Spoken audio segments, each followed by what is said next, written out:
C'est un plaisir de vous avoir parmi nous pour ce webinaire de Lou, qui était sur le CA du chapitre Saint-Laurent pendant plusieurs années. Donc, ça nous fait extrêmement plaisir de l'avoir aujourd'hui avec nous. Comme introduction, je vous dirais que Lou est une présentatrice exceptionnelle, donc soyez à l'écoute. Puis elle a fait un bac en biophysique, puis une maîtrise à l'INRS sous la direction de Claude Fortin. Puis pour sa maîtrise, elle utilisait le périphyton comme bioindicateur d'effets de l'industrie minière au Nunavik. Puis elle a une très grande expérience de vulgarisation scientifique. Donc, elle va aujourd'hui nous parler des organismes de bassin versant, puis comment on peut collaborer avec ces organismes-là pour faire des projets de recherche diversifiés et ayant plus d'impact. Lou va nous présenter ça. Puis, il va y avoir une petite période de questions environ à la moitié de sa présentation parce qu'elle nous dit que c'est divisé en 2 sections. Puis, Patrice Couture va s'occuper de diriger ces 2 périodes de questions. Puis, n'hésitez pas à mettre vos questions dans le chat ou les poser à l'oral pendant ces 2 périodes de questions. OK, je laisse la parole à Lou. Merci Dominique. Merci beaucoup à Écotoc et Chapitre Saint-Laurent pour l'invitation. Je suis très contente d'être là. Donc, je suis Lou Paris, la fille qui n'est pas capable de changer de diapositive. OK. Donc, Lou Paris, gestionnaire de projet à l'organisme de bassin versant de la Yamaska. Mais aujourd'hui, je vais vous présenter les organismes de bassin versant au sens large. Donc, je travaille pour un parmi 40. Voici quelques photos de ma vie. Mes souliers ont beaucoup voyagé. Puis effectivement, ça me met la barre haute, mais j'ai fait beaucoup de vulgarisation scientifique et de communication scientifique aussi à travers ma maîtrise, incluant des compétitions à l'international. Donc, c'est pas mal mon terrain de jeu de jaser avec du monde de divers sujets. Les 2 segments principaux de la présentation, la première moitié est pas mal introductive, mais c'est pour établir les bonnes bases pour bien comprendre comment collaborer avec des OBV dans la deuxième moitié de la présentation. Donc, on va commencer par se familiariser avec les acronymes BV, OBV, PDE, le nombre 23. Petit clin d'œil au film de Jim Carrey, mais c'est peut-être une référence un peu obscure. Et ensuite, je vais vous parler d'opportunités de partenariat. Je vais vous donner 3 petits exemples de partenariats qu'on a fait avec le domaine de la recherche. Puis, restez jusqu'au bout avec nous, avec moi, s'il vous plaît, parce que je vais vous présenter le bassin versant de la Yamaska, mais surtout parce qu'il y a un appel à collaborer. En ce moment, on a une opportunité de partenariat de co-concevoir quelque chose avec des chercheurs. Donc, je trouverais ça génial si ce webinaire-là menait aussi à un partenariat. Donc, je vais conclure avec ça. Puis, comme Dominique le disait, entre les 2 segments, pour être sûr que vous ayez bien compris les acronymes, il y aura une petite période de questions à mi-présentation. Mais en théorie, ça devrait bien aller. J'ai confiance en vous. On commence par le concept de bassin versant, juste pour être sûr qu'on ait tous les mêmes bases.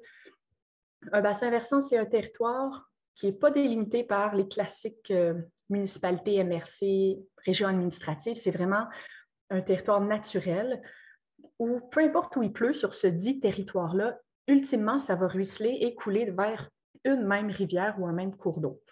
Par exemple, dans ce cas-ci, peu importe où il pleut, on voit que ça va couler vers la rivière au centre. Puis, ce qui délimite d'un bassin versant à l'autre, c'est la ligne de partage des eaux. On le voit bien ici illustré. Il y a un bassin versant en vert, c'est un drôle de choix de contraste, là, mais en vert forêt au centre. Dans ce bassin versant-là, peu importe où il pleut, ça va ultimement ruisseler dans la rivière qu'on voit en bas complètement. Puis s'il pleut à côté, sur cette carte-là, ça va être dans les bassins versants voisins. Il y a une ligne de partage qui les distingue. On a différentes échelles de bassins versants. Par exemple, un bassin versant océanique, comme dans ce cas-ci, peu importe où il pleut dans la section mauve à gauche, ça va ultimement terminer dans le Pacifique, dans l'océan Pacifique. Donc, c'est le bassin versant océanique du Pacifique. La plupart d'entre vous êtes au Québec, donc probablement que vous vous situez présentement dans le bassin versant océanique de l'océan Atlantique. Il y a aussi des bassins versants fluviaux, donc peu importe où il pleut sur un petit territoire, ça va finir dans un fleuve. possiblement le fleuve Saint-Laurent selon où vous vous situez au Québec. Et je vais vous parler des bassins versants secondaires, donc une autre échelle un peu plus petite de bassins versants. Suite à la loi sur l'eau en 2009, je ne vais pas vous sortir beaucoup de chiffres et beaucoup d'années, je vous le promets, je suis la première à les oublier, mais suite à la loi sur l'eau au Québec, le gouvernement a décidé de diviser le Québec en 40 organismes de bassins versants, les OBV. C'est le seul acronyme que je veux que vous reteniez à la fin de cette présentation-là. Si vous avez une note à gribouiller, c'est celle-là, OBV, organisme de bassins versants. Donc, ça a été séparé en 40 OBV pour le territoire le sud du Québec, qui ont des tailles très variables, de 1000 à 165 000 km². Puis, on est tous sous le chapeau du ROBVQ, le regroupement des organismes de bassins versants du Québec. Mais en soi, on est quand même 40 organismes indépendants. Même si on est mandaté par le ministère de l'Environnement, qui nous donne une petite cagnotte pour survivre à chaque année, on est quand même des organismes à but non lucratif ou des organismes de bienfaisance selon le statut, mais on n'est pas des employés du gouvernement. On n'a pas vraiment de pouvoir légal officiellement. Puis je précise aussi, la majorité des bassins versants qu'on voit sur la carte, ce sont des vrais bassins versants dans la définition que je vous ai dite plus tôt, mais il y a quelques exceptions. En haut à droite, côte nord-est, excusez. De toute évidence, ce n'est pas un bassin versant, c'est un regroupement de bassins versants. C'est un territoire tellement peu habité que c'est un organisme qui va gérer toute cette grosse talle-là. Mais en soi, les autres, ce sont des vrais organismes de bassins versants. Celui de la Yamaska, c'est celui qui a une forme de goutte d'eau en vert au milieu, en bas. J'adore sa forme de goutte d'eau, c'est si bien choisi. Puis, la plupart font partie du bassin versant fluvial du fleuve Saint-Laurent, donc il s'écoule dans le fleuve Saint-Laurent. On maintient tous un document qui s'appelle un plan directeur de l'eau, un PDE, dont je vais vous parler un peu plus tard. Mais avant, je fais un petit aparté. Il existe aussi des zones d'intervention prioritaire, des comités ZIP. C'est totalement distinct des OBV. On est amis, mais on n'est pas sous le même chapeau. On n'est pas issus de la même loi, de la même instance. Il y a 12 comités ZIP. Ils n'ont pas de PDE. Ils ont un document différent. Puis, eux, ils n'ont pas un territoire délimité par l'hydrologie. C'est vraiment un découpage municipal. Par exemple, la zone 7, le comité ZIP 7, ce sont toutes les municipalités qui longent le fleuve à cet endroit-là, font partie du comité ZIP 7. Bien, ils ont des noms, là, excusez-moi, c'est juste que sur la carte, c'est le 7e. Puis une même municipalité peut faire partie d'un comité ZIP et être sur le territoire d'un OBV aussi. Ce n'est pas impossible. En fait, c'est probable qu'une rivière se jette à quelque part dans le fleuve. Donc, cette municipalité-là a 2 amis qui peuvent l'accompagner. Pourquoi s'ajouter une délimitation comme ça? Pourquoi ajouter un autre découpage alors qu'on a déjà les municipalités, les MRC, les régions administratives, ça ne finit plus? C'est pourquoi on ajoute un niveau? C'est que l'eau, elle s'en fout un petit peu de nos découpages administratifs. Si on prend par exemple la municipalité X, dont le territoire municipal est, ma foi, un magnifique rectangle parfait, bien, elle n'a aucun contrôle sur l'eau qui arrive sur son territoire. Elle va vouloir gérer ce qui coule chez elle. Mais si la municipalité A, en amont, pollue énormément, bien, la municipalité X a subi, mais il ne peut rien. Puis si la municipalité X décide de faire des surverses à tous les jours par temps sec, bien, les municipalités C et D en aval vont subir les conséquences alors qu'elles n'en sont pas responsables. Donc, une gestion par bassin versant va accompagner et considérer les municipalités A, B, C, D, X, puis vraiment avoir une vue globale, puis travailler ensemble à ce que l'eau soit belle quand elle arrive au fleuve. Puis quand je dis qu'elle soit belle, là, je parle beaucoup de la qualité d'eau, mais on touche aussi les enjeux de quantité d'eau. Donc, est-ce qu'il y a assez d'eau pour la municipalité C ou est-ce que A et X vont toutes siphonner pour leurs industries?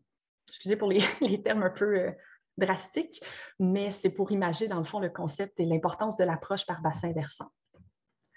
Les usagers de l'eau, il faut considérer les écosystèmes aquatiques, assurément. C'est ceux qui sont prioritaires au niveau du ministère de l'Environnement, mais il y a les fameux secteurs agricoles, les ICI, industrie, commerce, institutions.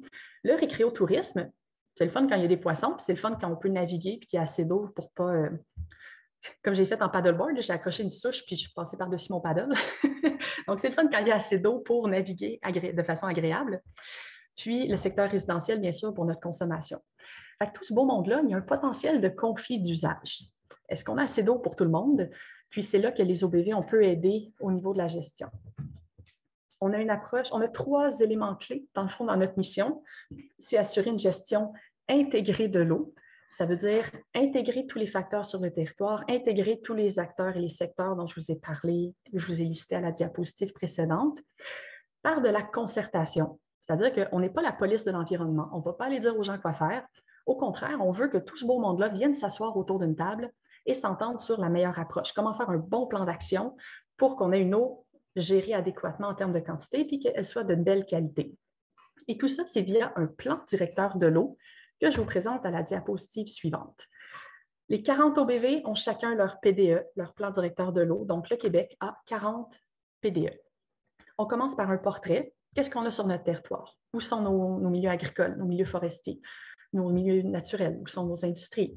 Il y a combien de citoyens? Y a-t-il des enjeux? Ah, nos lacs sont tous verts parce que l'eutrophisation, c'est à considérer dans le portrait. C'est vraiment un portrait, hein? C'est un bon choix de mots. C'est une image, c'est une représentation de ce qu'on a. Ensuite, on fait un diagnostic. C'est quoi les faits? OK, nos lacs sont tous verts. Les causes? Aucune bande riveraine, puis c'est entouré de milieux agricoles. Problématique? Ruissellement d'azote et de phosphore. Conséquence? Eutrophisation accélérée. Donc, on fait un diagnostic sur toutes les problématiques qu'on constate sur le territoire. Et à partir de là, on élabore un plan d'action. Enjeu, eutrophisation. Orientation, ruissellement d'azote-phosphore. Objectif, implantation de bandes riveraines. Action, sensibilisation d'agriculteurs et incitatifs financiers pour eux. Là, je vous donne l'exemple. C'est un exemple parmi tant d'autres. Et avant, c'était un peu free for all. Les OEV, on faisait un plan d'action avec les problématiques qu'on observait, mais il manquait un petit peu de cohésion d'un document à l'autre. Donc, dans les dernières années, le ministère a établi 23 problématiques.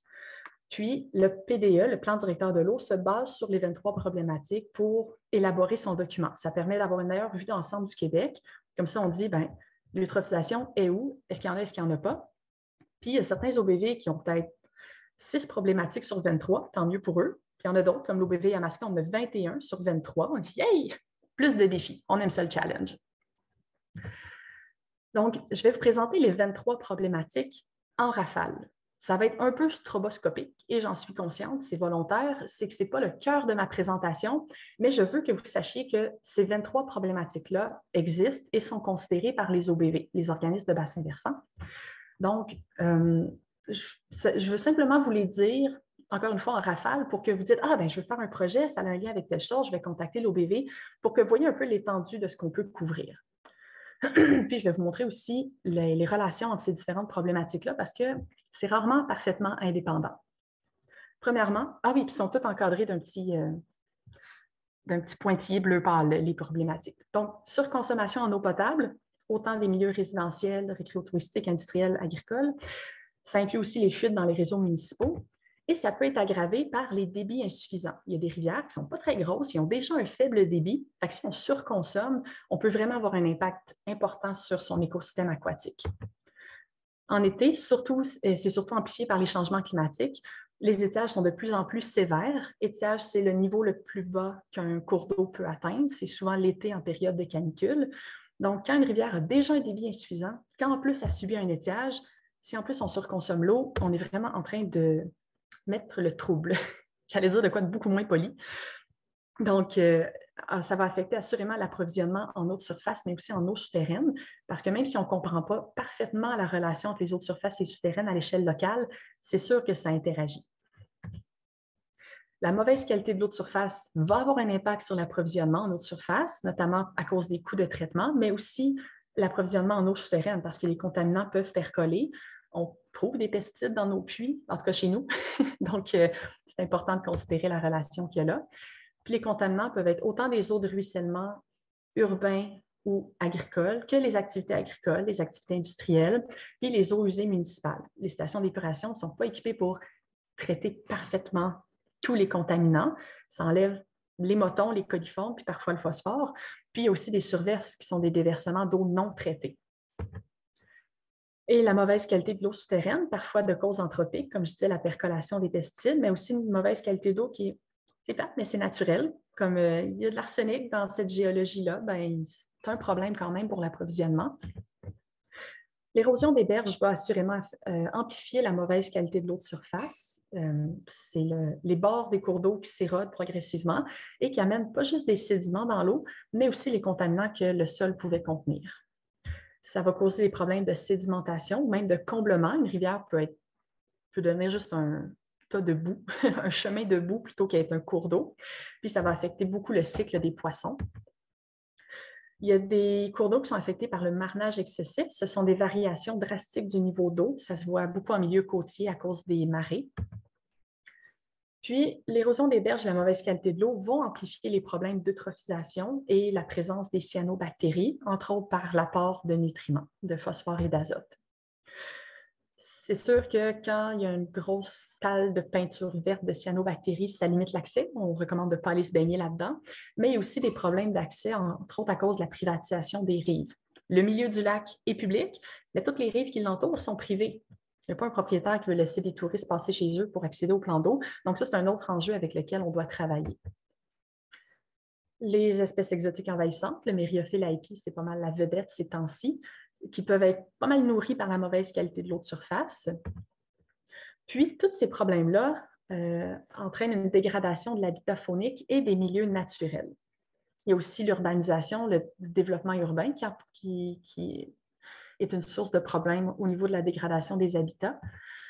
Puis ça va limiter la circulation des espèces. Si on a une petite forêt toute haute, toute ronde, qui contient de la salamandre pourpre, qui est une espèce à statut, puis qu'il y a une autre population qui est dans une autre forêt, à quelques kilomètres de là, mais ce qui les sépare, c'est un quartier résidentiel, un quartier industriel, puis 3 autoroutes.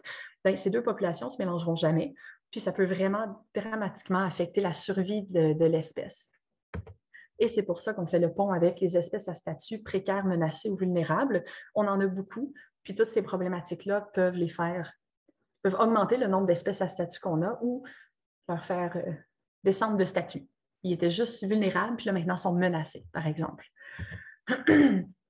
Au niveau des inondations des zones avec enjeu, c'est sûr que si on s'installe dans les espaces de liberté des cours d'eau, on est à risque d'inondation. Quand on empiète sur ces milieux-là, il y a certains milieux humides qui ont une très bonne capacité de rétention des eaux de pluie.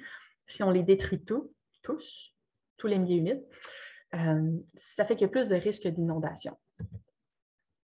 Ces 21 problématiques-là qu'on vient de voir en rafale vont amplifier les conflits d'usage. Donc, on manque d'eau, on manque d'approvisionnement en eau. On a une municipalité sur notre territoire qui veut être la prochaine Silicon Valley.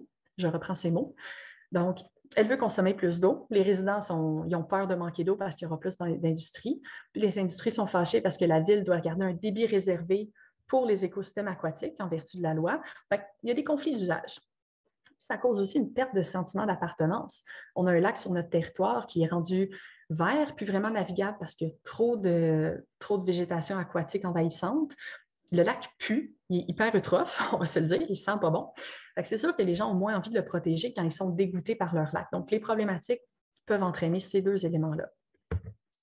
Ça conclut la première partie qui était beaucoup la mise en contexte. Est-ce qu'il y a des questions avant que je passe à la partie plus partenariat, qui est vraiment le cœur de la présentation? Le but, c'était que ce soit mettre des bases, mais pas de questions, bonne nouvelle, honnêtement. Merci beaucoup, Lou. Ouais. Si jamais vous avez des questions, vous pouvez lever la main ou encore simplement activer votre micro et votre caméra et les poser ou encore les mettre dans le chat. Moi, j'en avais une, bien simple en attendant. Là, quand tu as montré la carte des bassins versants de tous des OBV plutôt là, du Québec, il n'y a rien dans le nord du Québec. Donc, tu disais Côte-Nord, c'est un seul gros parce qu'il n'y a pas assez de monde. Puis le nord du Québec, il n'y a carrément pas d'OBV là. Non, absolument pas. Je pense que c'est beaucoup. Il y a beaucoup d'endroits qui ne sont pas habités du tout. Là, on a 14 villages inuits qui bordent le nord-nord-nord du Québec, mais le centre n'est pas très habité. Il y a quelques mines, mais il n'y aurait même pas des employés sur place pour s'en occuper. C'est pas mal de la forêt boréale puis de la toundra qui embarque. Puis je pense qu'on aurait. C'est juste pas assez habité, je pense. OK, merci. Fait que le plan Nord qui doit s'occuper de ça. Dominique, tu as levé la main physiquement? Oui. J'ai mal compris le rôle des ZIP. C'est très similaire aux OBV, mais vraiment ciblé sur le fleuve Saint-Laurent. Donc, eux, ce n'est pas une approche par bassin versant. C'est vraiment, OK, comment il va le fleuve chez nous? Qu'est-ce qu'on peut faire pour l'aider au niveau beaucoup plus côtier, en lien avec... Puis je dis le fleuve, mais ça inclut le golfe aussi, le golfe du Saint-Laurent. C'est bon. Merci. Fait que c'est... Ouais. Juliana, tu as une question? Excuse, je suis en train de gérer ma propre période de questions. Juliana, tu peux activer ton micro, ta caméra si tu veux, poser ta question. Allô? Dans le fond, moi, j'avais une question plus sur le plan directeur, dans le fond. Puis, tu parlais que justement, vous en tant qu'OBV, vous faites des plans directeurs pour que les différents parties puissent connaître les problématiques et tout. Mais ma question est plus, à quel point ces plans directeurs-là sont appliqués par les agriculteurs, au niveau de l'agriculture, les différentes industries, les municipalités et tout, à quel point c'est un défi pour eux d'essayer de les faire appliquer parce que, en même temps, vous n'êtes pas la police, comme tu disais, là, fait que, à quel point c'est difficile d'amener les gens à vouloir faire des changements pour protéger justement les différents cours d'eau. On dirait que c'était planifié tellement t'introduis à la perfection ma deuxième moitié de présentation. Mais c'est dans le fond, c'est un document qu'on met à jour aux 10 ans d'ailleurs, qui est demandé par le ministère, puis c'est une ressource, puis les gens peuvent s'y référer s'ils le veulent. Fait que c'est vraiment sur une base volontaire, mais si on est souvent l'OBV, puis ça c'est ce que je vais présenter, mais on essaie de faciliter l'implication du plan directeur de l'eau. Fait que je ne connais aucun agriculteur qui a regardé le plan directeur de l'eau de façon volontaire parce qu'il était curieux, mais on a pu l'approcher via l'Union des producteurs agricoles, qui est un partenaire des OBV. Puis eux ont dit, bien, si ça vous tente d'appliquer des bonnes mesures, ça pourrait aider, voici un document, blablabla. C'est pour ça que les partenariats sont vraiment importants. C'est pour ça que je te dis que tu introduis vraiment bien la suite. Je te remercie. Tu as bien joué ton rôle. Excellent. Juliana, tu peux, j'imagine, baisser ta main si tu n'as pas d'autres questions.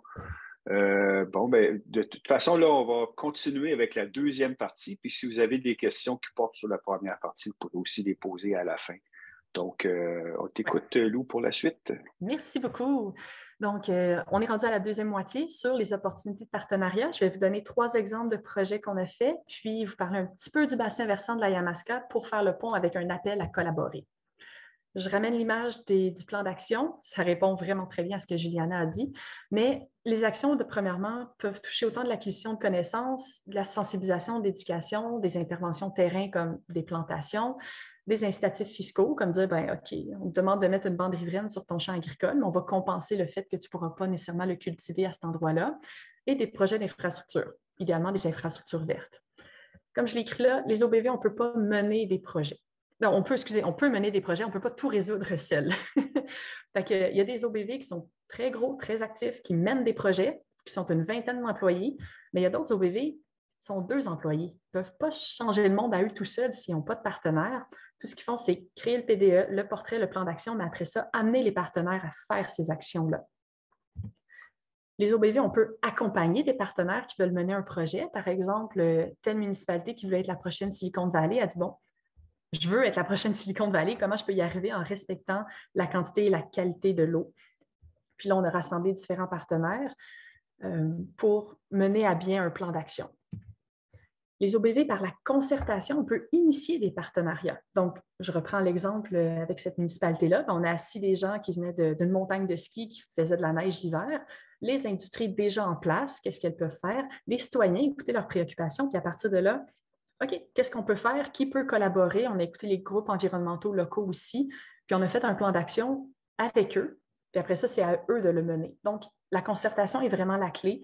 On ne peut pas imposer quoi que ce soit, mais on peut fortement encourager. Donc, on est un peu le quartier général de la gestion intégrée de l'eau par bassin versant, la GIEBV. Je ne sais pas pourquoi on a autant d'acronymes dans le domaine des OBV.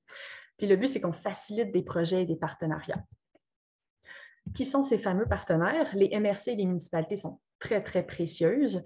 Les comités locaux, il ne faut absolument pas les sous-estimer. Même s'ils sont composés juste de bénévoles, ils amènent, en bon québécois, on appelle ça de l'huile de coude.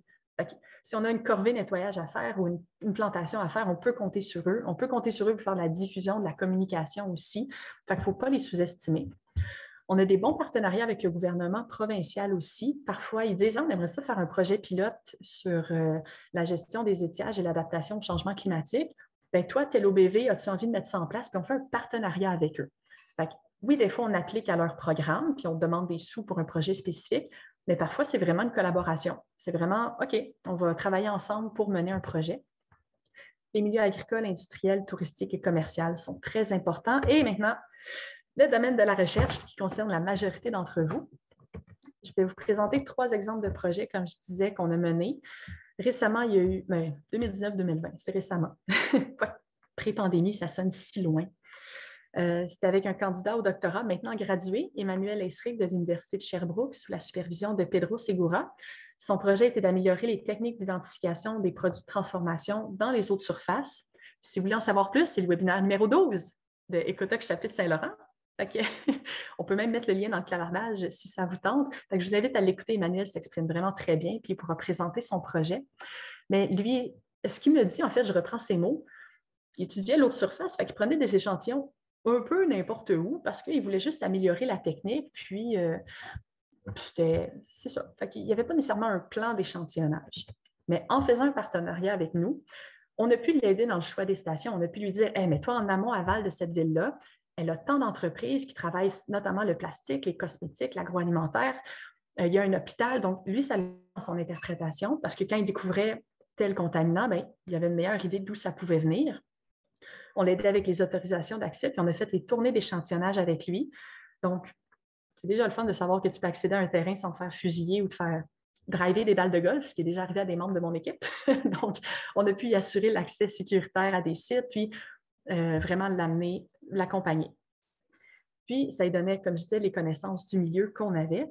L'avantage pour l'OBV, c'était des données pour notre plan directeur de l'eau, surtout que c'est un sujet, les contaminants d'intérêt émergent, qui n'est pas très étudié et pas très financé par les acteurs locaux, parce que c'est un peu obscur, puis je me suis même carrément fait répondre, même si tu trouves un contaminant, qu'est-ce que tu veux qu'on y fasse? Ce n'est pas nécessairement facile pour le moment, c'est d'amener ce sujet-là.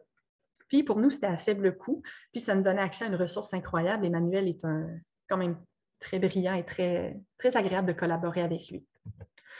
Un autre exemple, c'est l'étude de la recharge des eaux souterraines, qui est un projet en cours. Il a été démarré par un autre OBV qui s'appelle le Cobaver VS, VS pour Vaudreuil-Soulanges. Il a démarré ça avec l'UQAM et l'Université Laval. Puis de ce projet démarré-là, ils ont recruté 13 MRC, une agglomération, 4 OBV, 3 comités ZIP. Et le but, c'est d'améliorer les connaissances sur la recharge des eaux souterraines, puis avoir une meilleure réflexion et de la documentation sur comment la protéger à long terme en Montérégie. Ils ont obtenu un financement important du ministère de l'Habitation, mais chaque MRC qui est embarqué a aussi contribué. Pour le partenaire, pour l'UQAM et l'Université Laval, les OBV ont fait le pont avec les MRC respectifs. Eux, au lieu d'avoir à contacter, par exemple, j'ai dit combien? Je ne me rappelle pas les chiffres, 13 MRC, ils contactent l'OBV Yamaska, puis nous, on fait le pont avec les 4 MRC qui ont embarqué sur notre territoire. Nous, on peut filtrer les questions, puis on peut aussi amplifier les communications. Chaque OBV, comité ZIP, peut aider à faire les tournées d'échantillonnage. Eux, au lieu de faire l'étudiant au doctorat, au lieu qu'ils fassent une tournée qui a une centaine de stations, chaque OBV, chaque comité ZIP fait à peu près une dizaine de stations à une certaine fréquence. Puis, il y aura beaucoup de documentation produite, puis on va pouvoir aider à réviser ces documents-là, puis aider à les diffuser par la suite. Pour les OBV, l'acquisition de connaissances est encore une fois incroyable, parce qu'au niveau des eaux souterraines, il y a le PACES, qui est une mine d'or, mais ça s'arrête pas mal là. Honnêtement, à l'échelle locale, il n'y a pas grand-chose. Donc, merci PACES, mais merci aussi à ce projet-là. Ça aide beaucoup à sensibiliser et éduquer nos décideurs locaux. Donc, eux maintenant qui vont être plus sensibilisés aux enjeux de l'eau, vont être plus à même de vouloir collaborer sur des projets avec les OBV. Puis le projet crée des nouveaux liens ou renforce des liens existants avec les partenaires. Comme nous, l'OBV Yamaska, on est responsable de 4 MRC dans ce projet-là. On se connaissait déjà, on avait des petits partenariats, mais ça aide à le renforcer. Puis ils vont plus penser à nous quand ils veulent mener un projet par la suite. Troisième exemple, l'étude des microplastiques et mosaïques plastiques qui est en cours avec Isabelle Lavoie de l'INRS, mais aussi Marc Amiot de l'UQAM, Pedro de l'Université de Sherbrooke, Gaëlle, la célèbre Gaëlle du chapitre Saint-Laurent du CAEQ, puis François Gagné d'Environnement Canada. Son projet, c'est de détecter, quantifier, caractériser les microplastiques et les microfibres dans les biofilms algaux des rivières pour évaluer, entre autres, l'impact à la base de la chaîne alimentaire, dans la chaîne trophique. Puis, il y a un volet éducation et sensibilisation. L'avantage d'Isabelle de travailler avec nous, c'est que premièrement, c'est nous, l'OBV, qui avons instigé le partenariat avec l'Université de Sherbrooke. On est allé dire, hey, il me semble que Pedro, il y a un doctorant qui étudie les microplastiques dans les sédiments. Boum, ça a créé une collaboration. Donc, on a vraiment bien joué notre rôle. Je suis très fière. On a aidé encore une fois au choix des stations, assurer un accès sécuritaire, puis on a accompagné durant la tournée d'échantillonnage. On a diffusé et coordonné localement Mosaïque Plastique. Donc, ce sont des œuvres d'art créées à partir de déchets plastiques par des groupes scolaires. Puis, on a animé et on va animer des kiosques promotionnels de Mosaïque Plastique. Vous avez peut-être entendu parler de celui qui a eu lieu à l'Aquarium de Québec en début octobre. Puis, avantage pour les OBV de ce projet, pour l'OBV, je ne sais pas pourquoi je l'ai mis au pluriel, désolé. Mais pour nous, c'est des connaissances, encore une fois, pour notre plan directeur de l'eau sur un sujet qui n'est pas très étudié localement, mais qui est pourtant très important. Puis, ça nous permet de sensibiliser et éduquer notre relève en environnement. Il n'y a rien de plus beau que faire un projet dans une classe puis entendre « Hey, tu as animé dans la classe de mon petit frère, j'avais hâte que vous arriviez dans ma classe. » Puis tu as éveillé mon intérêt pour la science. Puis on a même des jeunes qu'on a revus en fin secondaire qui ont pris des options sciences après avoir fait une activité de sensibilisation avec nous. Donc, c'est extrêmement valorisant. Donc, on a travaillé avec différents partenaires. Puis, je voulais vous présenter rapidement les différents modèles financiers de ces 3 projets-là. Pour les contaminants d'intérêt émergent avec Emmanuel Esric, nous, on avait un projet financé à l'OBV qui fait qu'on a pu dédommager l'Université de Sherbrooke. Pas sûr qu'ils ont besoin de beaucoup de dédommagement, mais je dirais, on a pu payer quand même pour les analyses. Pour le projet ressources sur les eaux souterraines, là, l'OBV Yamaska, on reçoit un financement. On reçoit une petite partie du financement du ministère de l'Habitation et des MRC. Puis pour le projet sur les microplastiques, à ce moment-là, c'est l'OBV qui offre une contribution de nature. Fait qu'il n'y a pas de transaction d'argent, on s'appelle puis on se rejoint. Donc, il y a toutes ces options-là qui sont possibles. C'est sûr que les contributions nature des OBV ont une limite parce qu'on est des organismes de bienfaisance. Nous, on est un organisme de bienfaisance. On n'a pas des grosses réserves nécessairement, mais c'est toujours un plaisir de contribuer et collaborer. Maintenant, petit pop quiz. Je vais vous donner un peu d'éléments de réponse aussi par la suite, mais j'aimerais ça dans le clavardage que vous m'écriviez. Qu'est-ce que vous savez de la rivière Yamaska? En une phrase, là, mettons sa réputation ou une donnée que vous avez. Shootez-moi quelque chose. Pendant que vous écrivez, je vais vous expliquer la photo qu'on voit. À gauche, le brun chocolat chaud, c'est la rivière Saint-François qui passe par Sherbrooke notamment. Le fiume de sédiments au centre, c'est la rivière Yamaska qui envoie des centaines de tonnes de phosphore par année dans le lac Saint-Pierre. Et à droite, ce qu'on voit, c'est le lac Saint-Pierre qui est un élargissement du fleuve Saint-Laurent. Bravo Sylvie! Effectivement, la rivière Yamaska est assez opaque. Oui, elle a la réputation d'être l'une des plus polluées du Québec, notamment à cause de l'agriculture. Bien vu, Juliana aussi. Puis les apports urbains et agricoles sont très importants. Il y a 91 municipalités sur ce territoire-là et le bassin versant est à 52 % agricole. Donc, vous avez tous tout à fait raison, tous et toutes. Il y a une petite vidéo ici qu'en termes de timing, elle dure 5 minutes, donc je ne vais pas vous la présenter aujourd'hui, mais je vais vous mettre le lien dans le clavardage. Ça s'appelle « Urgence Yamaska » et ça dure 5 minutes. Ça présente en rafale les problèmes de Yamaska. C'est bien fait, c'est une petite animation. Oui, il n'y a plus de masquinongés. Il y a effectivement des espèces de poissons. Il y a eu un roulement des espèces de poissons, on va se le dire, là. Puis, j'ai fermé le clavardage. Puis, ce que j'allais dire en réponse à ce que Patrice a écrit, elle a la réputation d'être une des plus polluées du Québec. Petite nuance que j'apporte, elle a naturellement un faible débit par rapport au territoire qu'elle doit couvrir. Donc, elle n'a pas une forte capacité de dilution. Fait que si on met la même quantité de contaminants dans la Yamaska par rapport à la Richelieu, par exemple, qui est à sa gauche, à l'ouest, la Richelieu va être beaucoup plus capable de diluer. Fait qu'en bout de ligne, les concentrations vont avoir l'air moins élevées que dans la Yamaska, même si on a mis la même charge de contaminants dans les deux. Fait que c'est la petite nuance que j'apporte, mais ça n'enlève rien au fait que ce n'est pas très joli, nos résultats de qualité d'eau, comme vous allez le voir. La carte de l'occupation du sol qu'on voit ici, en vert, c'est la section qui est plus forestière, l'agroforesterie.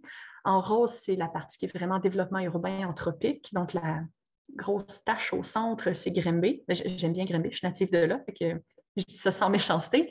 Puis au milieu à gauche, c'est Saint-Hyacinthe, nos deux principales municipalités. Donc, 91 municipalités. Puis en jaune, c'est le milieu agricole. Puis pourquoi on voit une séparation aussi nette entre le vert et le jaune? C'est la géologie. À droite, c'est le piémont des Appalaches, très forestier, un sol beaucoup plus rocheux. Puis à gauche, c'est les basses terres du Saint-Laurent, qui sont extrêmement riches en nutriments, les sols les plus fertiles du Québec. Donc, on a entendu plus fertile du Québec, on exploite ça à fond la caisse. Oui, excusez. En 2019, on a fait le Forum de l'eau de la Yamaska qui a lieu aux 2 ans. Puis, parmi les 23 problématiques que je vous ai présentées, on a demandé aux participants d'en priorisité. Il n'y avait pas assez de syllabes dans ce mot-là, il a fallu que j'en ajoute. De prioriser 4 problématiques.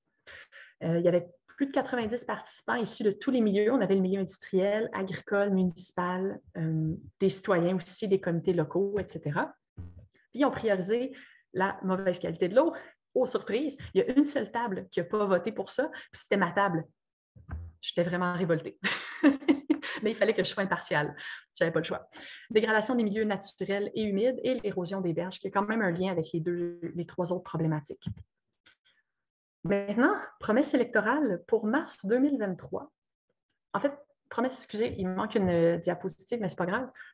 C'était les élections cet automne. François Bonnardel de chez nous a dit « Moi, je promets 10 millions de dollars pour la Yamaska sur 5 ans. Qu'est-ce que vous allez faire avec ces 10 millions de dollars-là? » On a su ça très récemment. Et il faut qu'on lui propose un plan pour mars prochain pour lui dire qu'est-ce qu'on va faire avec 10 millions de dollars. Parce qu'il ne peut pas juste nous faire un gros chèque et nous dire bonne chance dans la vie. Il faut qu'on ait un plan, puis il va l'approuver probablement partiellement, mais il faut quand même faire un bon plan. Donc, on a décidé de monter à peu près 5 chantiers. On ne les a pas tout à fait définis encore, mais je voulais vraiment profiter de ce webinaire-ci pour vous présenter là où on en est en ce moment, puis vous inviter à possiblement siéger sur un de ces chantiers. M. Bonnardel en veut un sur les bandes riveraines, donc cela y est assuré. On se demandait si on n'allait pas l'ouvrir aux infrastructures vertes pour inclure les jardins de pluie, par exemple, là-dedans. Il y en aura un sur les milieux naturels et humides.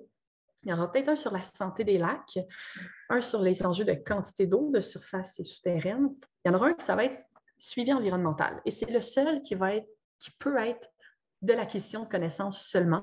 Les autres, il faut qu'il y ait une action SMART, spécifique, mesurable, atteignable, réaliste, temporellement atteignable. Donc, là, ça va être de se dire, bon, qu'est-ce qu'on fait? Est-ce qu'on se dit à toutes les intersections de cours d'eau, on caractérise la caféine pour voir s'il y a de la pollution urbaine? Qu'est-ce qu'on fait? Où, quand? Est-ce qu'on focus sur les pharmaceutiques? Il y aura un chantier suivi environnemental et un chantier encore plus compliqué, puis c'est celui-là pour lequel j'ai fait appel à vous, qualité de l'eau. Qu'est-ce qu'on peut faire qui va avoir un impact dans 5 ans sur la qualité de l'eau qu'on va mesurer à l'embouchure de la Yamaska avant qu'elle se jette dans le Saint-Laurent? On s'attaque à quelle problématique? Puis, petite contrainte, on ne peut pas faire d'aménagement municipal. On ne peut pas dire qu'on rénove une station d'épuration parce qu'il y a un autre fonds qui est dédié à ça. Fait qu'on ne peut pas mettre 2 millions là-dedans. Ben oui, la photo était là. J'ai inversé mon animation. Ce n'est pas bien grave. Donc, si vous êtes intéressé à participer à un des chantiers, vous m'écrivez. Je vais laisser mon adresse courriel à la fin de la présentation. Puis, je précise aussi que vous n'êtes pas obligé de vous embarquer dans une série de rencontres. Je sais que vous êtes très occupé. Vous pouvez dire, Lou, je veux juste écrire un courriel de brainstorm. J'ai eu quelques idées. Fais ce que tu veux avec. Puis, c'est tout. Je ne veux pas vous forcer à vous engager si vous manquez de temps. Je comprends tout à fait que vous êtes très occupé. Puis, vous pouvez m'envoyer des messages pour tous les chantiers proposés qu'il y a là, mais c'est sûr que je vais m'occuper plus de qualité de l'eau et suivi environnemental. Je vais vous présenter maintenant le bassin versant de la Yamaska pour vous présenter un peu les enjeux qu'on a, puis possiblement vous inspirer des éléments de réponse pour le chantier qualité de l'eau. Les données qu'on voit là, c'est l'IQBP6, indice de qualité bactériologique et physico-chimique de l'eau, basé sur 6 paramètres. Comme les notes à l'école, plus tu es près de 100%, mieux c'est. Plus tu es près du 0%, bien, pire c'est. En amont du bassin versant, en bas, très forestier, très tranquille, il n'y a pas vraiment de contamination. On a 94% comme cote d'IQBP. Ça va bien.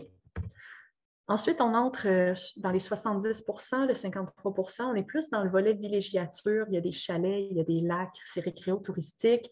Ça commence à être résidentiel. Ensuite, quand on va vers les 50%, 30%, là, on rentre dans les grosses villes on a plus de 750 entreprises manufacturières sur ce territoire-là. Il y a de l'action. Et pour finir, quand on voit du 0%, ce qui est absolument triste comme donnée, là, on est vraiment dans le milieu agricole. Donc, puis les QBP considèrent des paramètres comme l'azote et le phosphore, donc c'est sûr que ça a affecté la cote, c'est pour ça qu'elle est aussi nulle à la fin. Ces cartes-là sont vraiment moches, donc je ne passerai pas trop de temps dessus, mais c'est pour vous montrer que pour l'indice des diatomées de l'Est du Canada à gauche et l'indice de santé benthique à droite, les tendances sont relativement similaires. On le voit un peu mieux avec l'IDEC. En bas, on voit le bleu, quand même, l'IDEC est très sensible à l'eutrophisation notamment. Donc, on voit que ça va bien. Puis, plus on progresse, là, la grosse talle rouge à gauche, c'est Saint-Hyacinthe. Là, c'est très urbanisé, très agricole. Puis, on voit que la qualité décroît progressivement plus on va vers l'aval. Au niveau de la santé des lacs, on a 10 lacs sur le bassin versant. Il y en a 6 qui ont des comités et qui sont plus protégés. Les autres sont un peu plus isolés ou laissent les gens indifférents, il faut croire. Puis, on en a 2 qui sont morts, si je peux dire. En tout cas, il y a un symbole de tête de mort noire. Les 2 encerclés, Roxton en haut, Brome en bas, ce sont les 2 qui ont perdu une cote, si on veut, en 2019, selon le réseau de surveillance volontaire des lacs. Donc, il était, par exemple, le lac Brome était mésotrophe en 2019, puis maintenant, il est méso-eutrophe. Ça veut juste dire que ça va pas en s'améliorant. Donc, c'est important de penser à nos lacs. La carte que je vais vous présenter, c'est des données de pesticides. Je vous présente comment les données sont présentées parce que c'est un petit peu costaud à recevoir en pleine face d'un coup. Les données sont sous forme de beigne. La couleur extérieure du beigne représente le pesticide le plus abondant. Ça va être généralement l'atrazine qui est couleur pêche. L'intérieur du beigne, c'est la couleur du deuxième pesticide le plus abondant. Généralement, c'est le brun du métolachlore. Ensuite, vous avez une fraction. Le chiffre entre parenthèses, c'est le nombre de pesticides différents détectés. Et le chiffre à gauche de la parenthèse, c'est le nombre de pesticides qui dépassent le critère environnemental. Donc là, on regarde, si on prend le picot le plus seul au centre, l'atrazine est le pesticide le plus présent, métolachlore est le deuxième plus présent. On a détecté 61 pesticides différents à cette station-là, et là-dessus, il y en a 46 qui dépassaient le critère environnemental. Ça vous donne une idée. On détecte un peu moins de pesticides en amont, puis ce n'est pas nécessairement les mêmes pesticides. Le mécoprop, que je connais peu, a l'air plus présent en amont notamment. Donc, il y a des pesticides. Est-ce qu'on est surpris? Non. Il y a des grandes interlignes de maïs-soya, il faut s'y attendre, et nos bandes riveraines sont discutables. Maintenant, je vous présente les données d'Emmanuel Eisrich. Je vous le dis tout de suite, ce ne sont pas des concentrations, ce sont des ratios. Fait que plus tu tends vers le mauve, plus il y en a par rapport à quand tu tends vers le rouge, mais ce ne sont pas des concentrations. Fait qu'admettons qu'on regarde Grimby, mettons que c'est rouge en amont, puis c'est orange en aval. Orange, c'est plus 2 fois 10 à la 3. Ça veut dire qu'il y en a 2000 fois plus en aval qu'en amont. La carte représente l'atrazine, mais il a fait le même exercice avec d'autres pesticides, dont le métolachlore et le DEET. Puis on voit évidemment que plus on va vers l'aval, vers Saint-Hyacinthe, il y a plus d'atrazine. Ce n'est pas à cause de la municipalité, c'est vraiment à cause de l'occupation du sol. Même exercice avec les pharmaceutiques. La carte présente le telmisartan, qui est un médicament contre l'hypertension. On a fait le même exercice avec les antidépresseurs et les médicaments contre l'épilepsie. Puis je vous dirais nos poissons sont drogués, on va se le dire, là. C'est pas un secret. On constate à Grimby et à Cowansville, il y a des hôpitaux, puis on constate une très, très grosse différence entre l'amont et l'aval. On soupçonne fortement les hôpitaux. Saint-Hyacinthe a un hôpital aussi. En fait, il y a un hôpital pour humains puis un hôpital vétérinaire. Donc, là aussi, il y a quand même une bonne différence. Alors qu'à Farnham, il n'y a pas d'hôpital, mais Farnham reçoit les effluents de Grimby et Cowansville. Dans le fond, Grimby, c'est la Yamaska Nord. Cowansville, c'est la Yamaska Sud-Est. Puis les deux se rejoignent pour devenir la Yamaska principale à Farnham. Fait que ce qu'on voit à Farnham, bon, probablement un peu des eaux usées d'autres municipalités, mais c'est probablement beaucoup plus ce qui reçoit de Grimby et de Cowansville. Je vous disais qu'on a plus de 750 entreprises manufacturières sur le territoire. Il y a différentes activités. Le rose, c'est clairement aliments et boissons. Donc, tout ce qui est agroalimentaire, c'est très, très présent. Grimby a 232 entreprises manufacturières. Saint-Hyacinthe a 125. C'est de loin nos 2 plus grosses agglomérations d'entreprises. Puis après ça, c'est un peu plus éparpillé à travers le territoire. Il y a de la contamination industrielle. Emmanuel a détecté tous les composés qu'il y a là que je vais vous épargner en ce moment. Puis, la conclusion de son rapport a été, ce qui est le plus inquiétant à ses yeux, c'est les concentrations incroyables d'octylphénol qu'il a mesurées en aval par rapport à en amont. Il a dit que ce n'était pas normal, c'était inquiétant, puis ça valait la peine de s'y attarder. Je pourrais, si vous êtes intéressé à voir son rapport, écrivez-moi, ça va me faire un plaisir de vous l'envoyer, mais pour le bien de la présentation aujourd'hui, je ne vais pas nécessairement beaucoup approfondir ces données-là. Puis, c'est ce qui conclut en fait avec un timing satisfaisant, ce webinaire. Voici mon adresse courriel si vous voulez m'écrire pour soit me shooter un brainstorm pour des chantiers en lien avec la qualité de l'eau ou les autres chantiers qui étaient écrits, suivi environnemental, santé des lacs, etc. Ou si vous voulez participer à un travail la création du chantier. Ça, on n'a pas fait un plan encore, puis on pourrait créer ce plan-là avec vous, mais il y aurait sûrement une rencontre un peu brainstorm, puis après ça, une rencontre un peu plus élaboration. Puis le but ultime, c'est qu'en mars 2023, on remette un plan de projet. On dit, bien, on va faire ça avec tel montant, puis ça va donner tel résultat idéalement. Voilà, plongez avec nous, au sens figuré et non littéral. Hey, merci beaucoup, Lou. Quel dynamisme et présentation intéressante. Je pense que il y a des gens qui applaudissent, c'est super. Donc, c'est maintenant ouvert aux questions générales pour la deuxième comme pour la première partie. Si vous en avez, vous pouvez lever la main, l'écrire dans le chat. Il y a quelqu'un il y a Pascal Tremblay qui dit qu'il va t'écrire pour prendre contact. Donc, c'est déjà une bonne nouvelle. Tu as déjà établi un contact. Yes! Puis j'ai fermé mon PowerPoint, mais si vous voulez que je revienne sur des diapositives, vous me le dites. C'est juste que je voulais voir des visages s'il y en a. Parfait. Puis pour ce qui est des quotas, bien sûr, si tu penses qu'on peut faire interagir nos membres pour atteindre tes objectifs, là, gêne-toi surtout pas, on est là pour ça. On est tous les écotoxicologues du Québec qui sont chez nous. Fait que on va se faire plaisir de coordonner ça.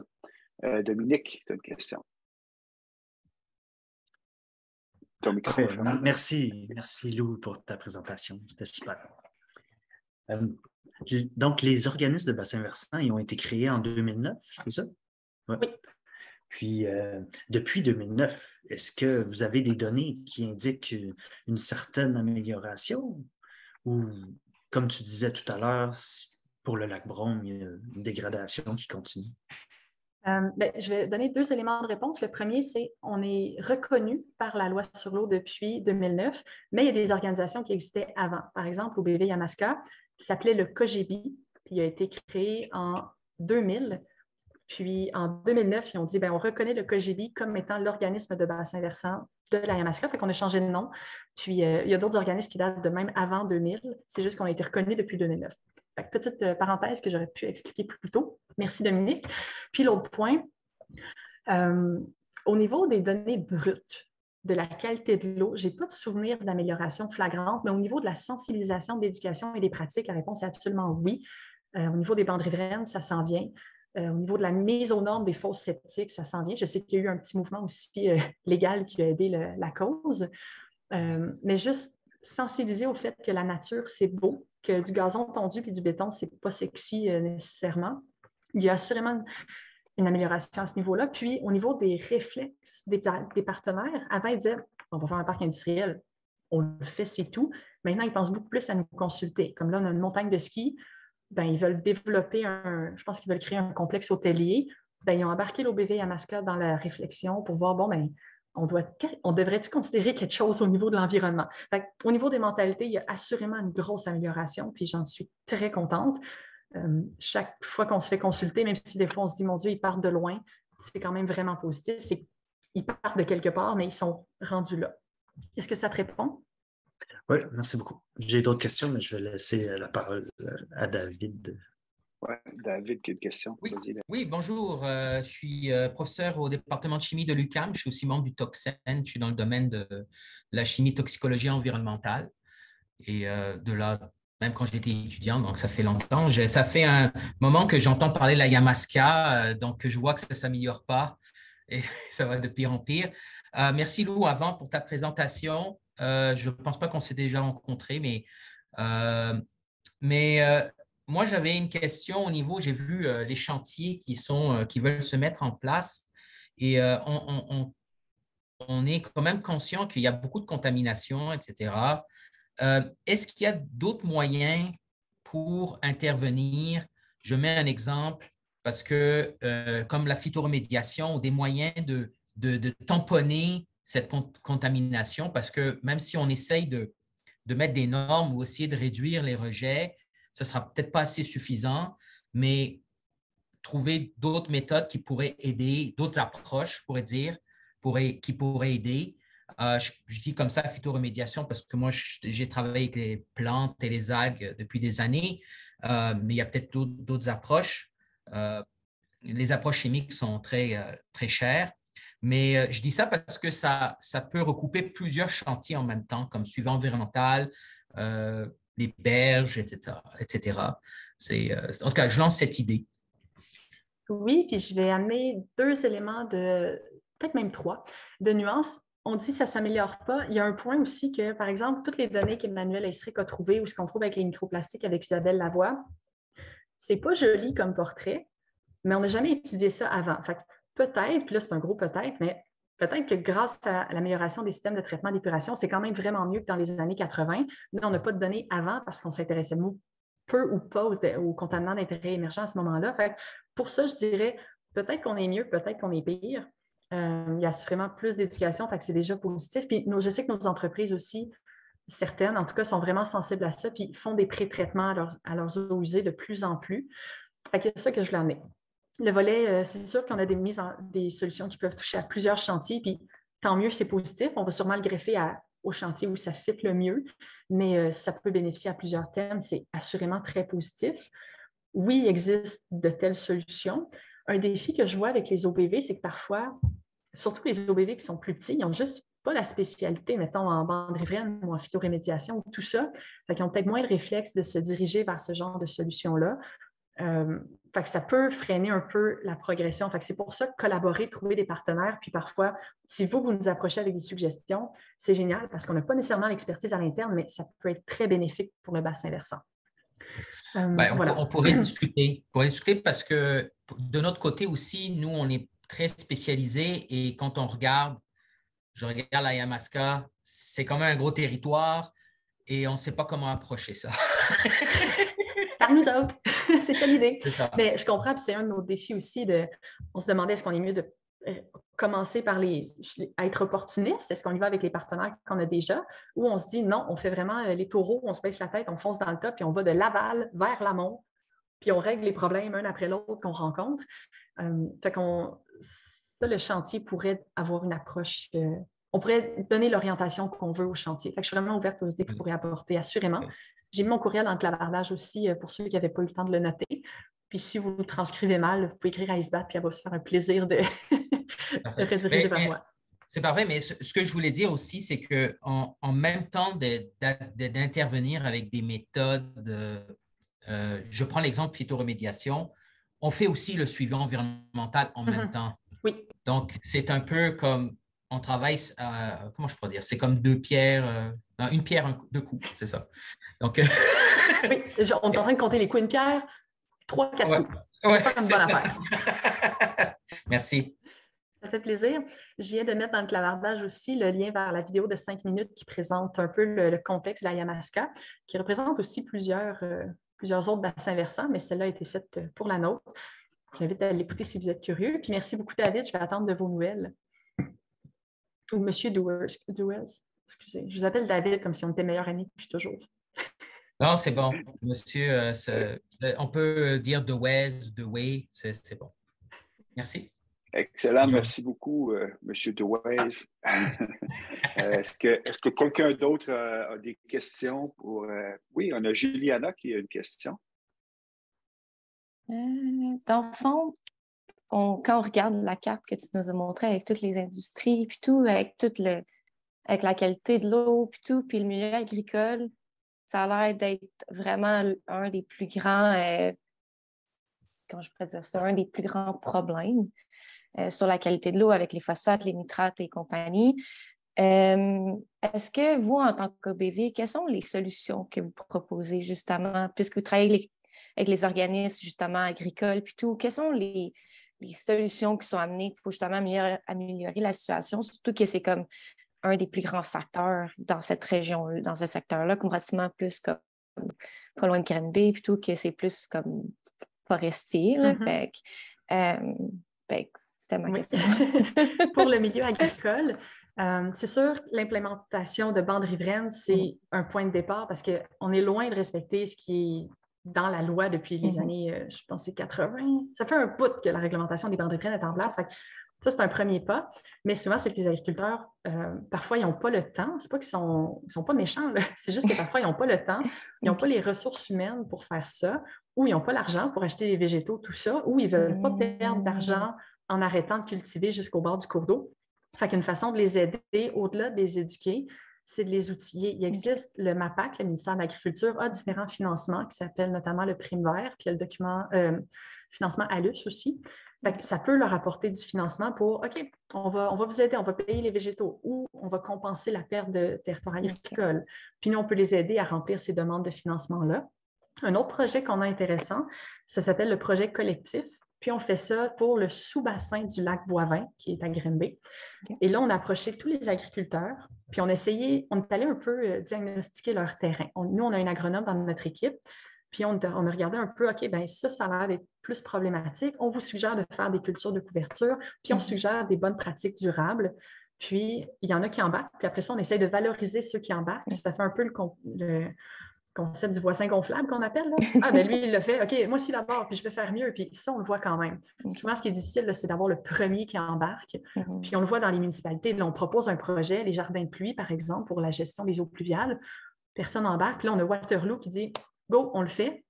Puis là, un an plus tard, après que Waterloo, ça a été un succès, on est comme ah, OK, ça marche, c'est bon, moi aussi. Puis là, on est rendu à 6 municipalités, puis il y en a 4 autres pour l'année prochaine qui s'ajoutent. Fait qu'il y a ça qui est un des défis. Pour les entreprises, qui était le deuxième volet de ta question, les industries, c'est beaucoup plus dur à approcher. Parce que là, il y a du secret industriel, ils ne veulent pas dire nécessairement leur recette.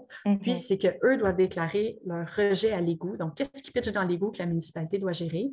La municipalité a son règlement de rejet à l'égout. Fait que tout ça se gère de façon beaucoup plus administrative. Puis ça, les OBV, on n'a pas toujours accès à ça, ou on n'est pas nécessairement les bienvenus dans ce dossier-là. Les entreprises veulent parfois pas changer leurs pratiques. On en a des très proactives, mais on en a qui sont comme je respecte ce qui est dans le document, puis c'est tout, ça finit là.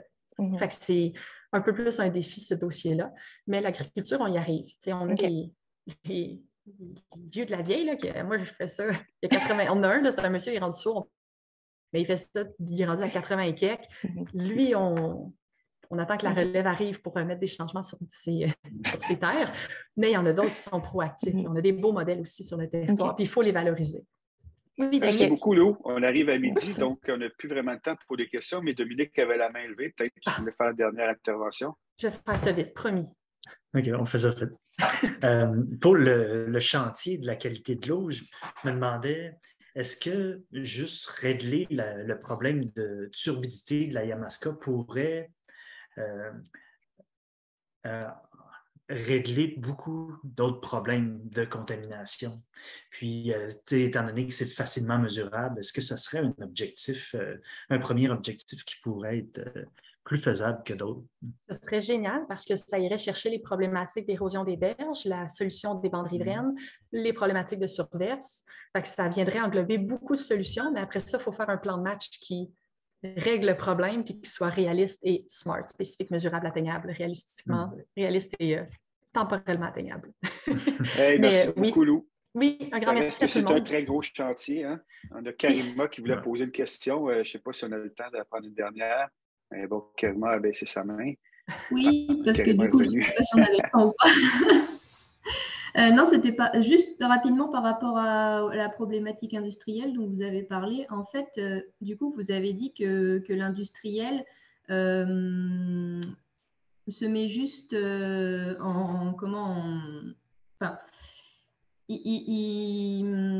il suit juste les normes en vigueur. Les normes, voilà, que lui impose la municipalité. Mais est-ce que ça veut dire que ce document-là est peut-être plus trop adapté ou pas adapté au milieu? Est-ce que les normes sont trop hautes? Il y a des règlements de rejet à l'égout municipaux qui datent des années 80. On a une municipalité qui date de 1984. C'est sûr que c'est plus à jour. En 2015, le ministère a fourni un modèle aux municipalités pour mettre à jour le règlement de rejet à l'égout, mais ce n'est pas toutes les municipalités qui l'ont fait encore. Okay. Bon, ouais. Merci beaucoup, Lou. On va arrêter ça là parce que c'est sûr que les gens ont d'autres activités, réunions et lunch et tout. Donc, merci beaucoup, Lou, qu'on ait dépassé. Ça veut dire que c'était très dynamique et beaucoup de participation. Donc, évidemment, tout le monde a pris contact de Lou. Vous pouvez certainement la contacter ou encore nous contacter avec Ecotalk ou Dominique ou Chapitre Saint-Laurent, puis on va vous donner le contact. Un grand merci. Alors, merci à vous. beaucoup. Puis évidemment, le webinaire de Lou va être disponible sur notre plateforme YouTube très prochainement. Donc, vous pourrez le revoir avec toutes les informations et les liens aussi. Et partagez-le. Like and share. Certainement.